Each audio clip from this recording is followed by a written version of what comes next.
Okay, we're going to look at synthetic division and synthetic substitution. And we're going to use this thing called the remainder theorem, which basically says this.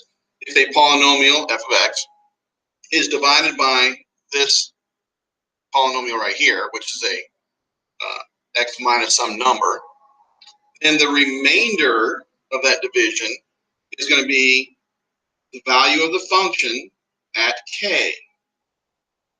Okay, and so we're going to use this concept to help us figure out synthetic division and synthetic substitution. So here is synthetic division, which is used for synthetic division and for synthetic substitution. It's a technique. So here's how it goes. So synthetic division. And it's basically a shorthand method for dividing by a linear factor. That right there is linear. If I can't use this for anything other than a linear factor, okay? So it's a shorthand method for dividing a polynomial by a linear factor of the form x minus some number k. And f of x, and I'm going to write it this way for you, a sub n x to the n, so this is just some basic generic polynomial, the n minus 1, and so forth, all the way down to a1x plus a sub 0. So here's how the setup works, okay? So again, guidelines, I'll give you. Guidelines. The first part and the most important part is the setup. If you set it up wrong, you're going to be wrong. Okay? Number one, all terms must be present. All terms must be present. If there's a missing term in your polynomial, you need to make sure you put it in with a 0. Put a 0 for any missing terms. Even if the constant is missing, all terms must be present, all the way down to the constant. So you have to put a 0 in or you will be wrong. Okay? So here's the setup. This time it's an upside down house, like so. You want to have kind of like 2 rows in here in height. So the top row is just going to be the coefficients of your polynomial. Keeping in mind that if a term is missing, you must put a 0 in here. So this will be a sub n, and then you just give a little space, put a sub n minus 1, little space, a sub n minus 2, all the way down, and then the last one's down here, you're going to have a sub 1, and then you're going to have a sub 0 as the constant. Okay? All terms are present, positive or negative, but no x's. The next thing you're going to do is I usually put underneath the last term, the constant terms, I put a little mini house right here. And the reason why I do that is because this is where the remainder is going to go. This is where your remainder is. So once I do this, and then now the next number, well, what goes out here? What goes out here is the 0 of that polynomial. So what number makes this 0? Well, k makes this 0. K minus k would be 0. So it's the 0 of that polynomial, of that linear factor. So k comes out here. So this is the 0 of your linear factor. Now, here's the technique, and I'm going to go, I'll describe it to you. And in real life, it goes very quickly. So you're going to bring down the first number. So the first number in this case is always the list leading coefficient. So a sub n comes down right here. Whatever that number is, it comes straight down. and you're going to multiply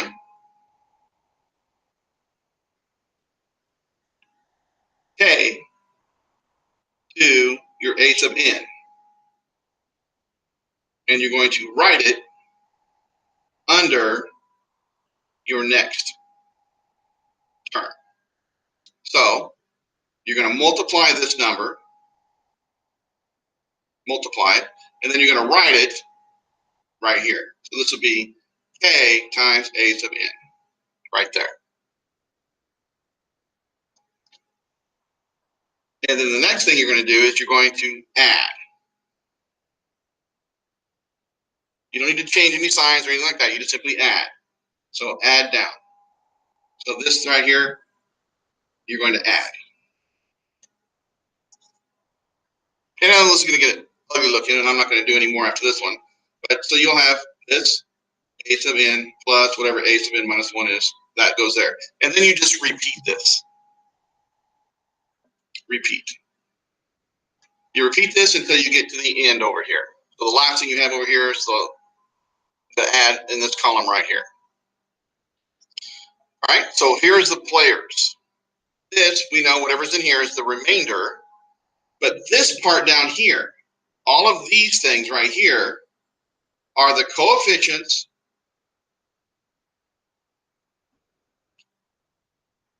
of the quotient. Because, okay, let's put it, coefficients of the quotient. Let's just do it that way.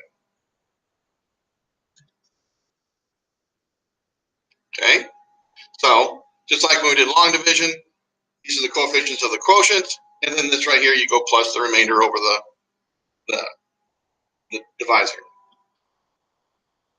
The key to this is this. When r equals 0, then x minus k is a factor. And then this becomes the other factor. And that's how we use this to help us in factoring polynomials. Okay? And I'll go into more of that in another video, but that's what's going on here. Right now, let's just practice doing a synthetic substitution and synthetic division. So here's a couple of examples. I'm going to use the same polynomial, f of x. We have 3x squared plus 7x minus 20. And in this example, I'm going to do synthetic division, this technique right here. And I'm going to divide by, and let's do x minus 2. So let's set this up. Invert the house. I got 3, 7, negative 20. Underneath the last column, I put a mini house. The 0 of this polynomial right here, this linear factor, is 2. So 2 goes out here. So here's this process. So there's the setup. All terms were present. Here we go. The first number comes straight down. 3. Multiply these two numbers. That's 6. And write it underneath that column right there. And then add these numbers. Now repeat.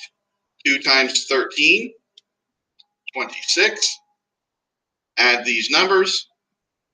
6. And you are done. Here's what this says. So because I have a remainder that's not 0, I'm going to have my answer, which I can write it out. Now, with putting my x's back in, these are the coefficients of the quotient, and that is my remainder. So I will get 3x plus 13 plus the remainder over the divisor, the thing we divided by.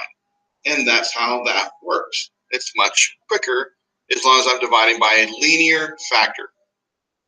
If I have an x squared, this does not work. It has to be x minus a number or plus a number. So this is synthetic division. You have divided this polynomial by that polynomial, and we've written it out into the quotient form with the remainder. This goes one step further, though, which is kind of interesting. It's a byproduct of this remainder theorem and everything else. And they call it synthetic substitution because you're looking at the answers a little bit differently. I'm going to use the exact same process we have here because I don't have to do it again. But I want you to understand something, that not only is this the remainder and these are the factors and stuff like that, but that number right there is actually the value of the function at 2. In other words, if I take 2 and plug it in here for x, I'm going to get 6. Watch. 3 times 2 squared, 7 times 2 minus 20. This is 4, so this is a 12.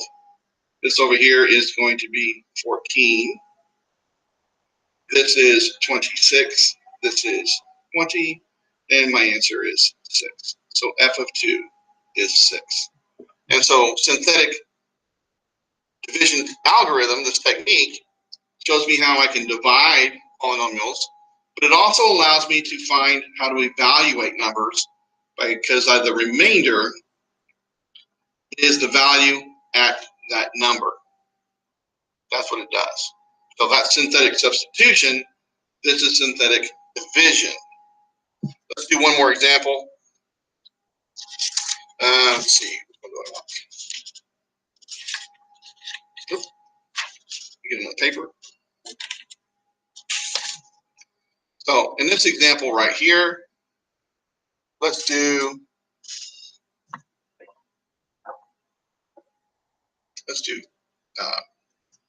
3x squared. Same one again, minus 20, and let's do, we're going to divide by x plus 4. Let's see what happens in this scenario. We're going to do synthetic division. The same setup.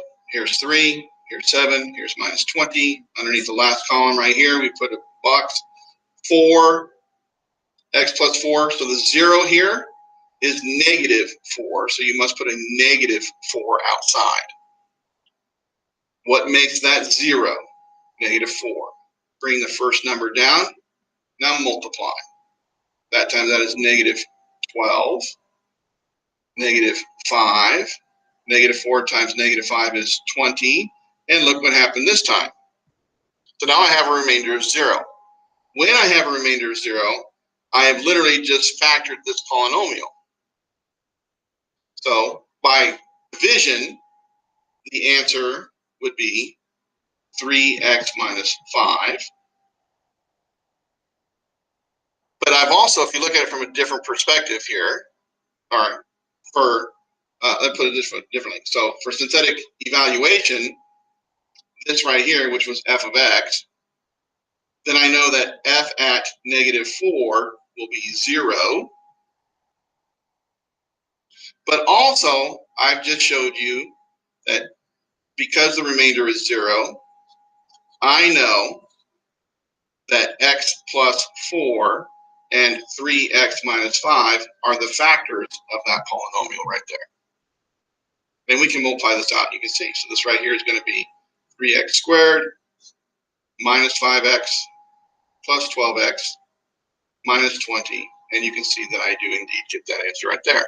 So this allows me to do division, and when the remainder is 0, I've literally factored this polynomial. So we're going to use this technique quite a lot in our finding the zeros of polynomials, which is coming up.